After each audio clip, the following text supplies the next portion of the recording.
Magandang umaga, kumusta po? Narito po ulit ang update natin para sa lagay ng ating panahon ngayong umaga po ng October 16, 2023 na kung saan sa ngayon ay patuloy pa rin po ang pagdaloy ng northeasterly wind dito po sa northern part ng Northern Luzon at silangang bahagi po ng Luzon. Ngayong amihan season po ay unti-unti na rin natin na maramdaman ang epekto ng El Nino at posibleng kalakasan ng El Nino sa buwan po ng November 2023 hanggang po sa January 2024. Kaya posibleng ang Pasko at New Year ngayong taon ay hindi po kasinlamig ng nagdaang taon.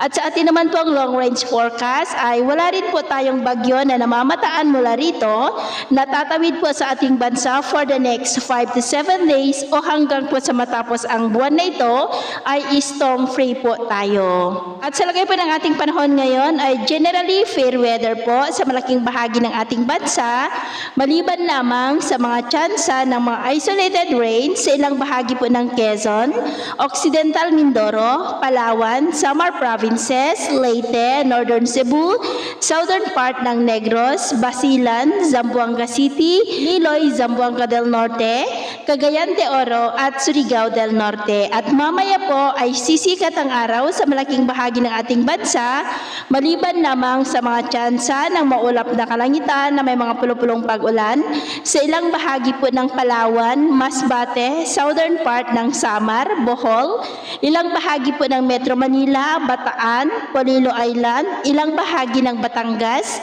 Camarines Norte, Catanduanes, Romblon, Marindoque, Estancia, Iloilo, Bohol, ilang bahagi ng Samar Provinces, Surigao del Norte, Cagayan de Oro, Tandag sa may Surigao del Sur, Bislig, Holosulu at Tawi-Tawi.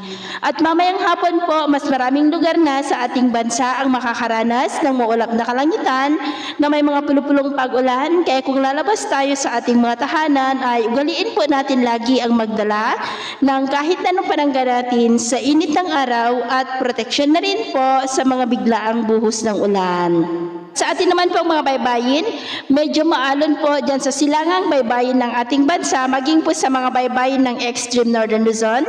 Kaya sa ating mga kababayan po, lalo na sa mga mangingisda na gumagamit po ng maliliit na bangka, ay doble ingat po o kaya ay hanggat maaari iwasan muna natin ang papalaot sa mga nabanggit na mga baybayin dahil ang mga alon po ay posibleng aabot hanggang po sa 1.5 to 2 meters height. So yun po ang latest update natin sa araw na ito. Ako pa muli si James na nagsasabing sa kahit na pagsubok po na darating sa ating buhay, huwag na huwag po tayong mawawalan ng pag-asa. Thank you and God bless!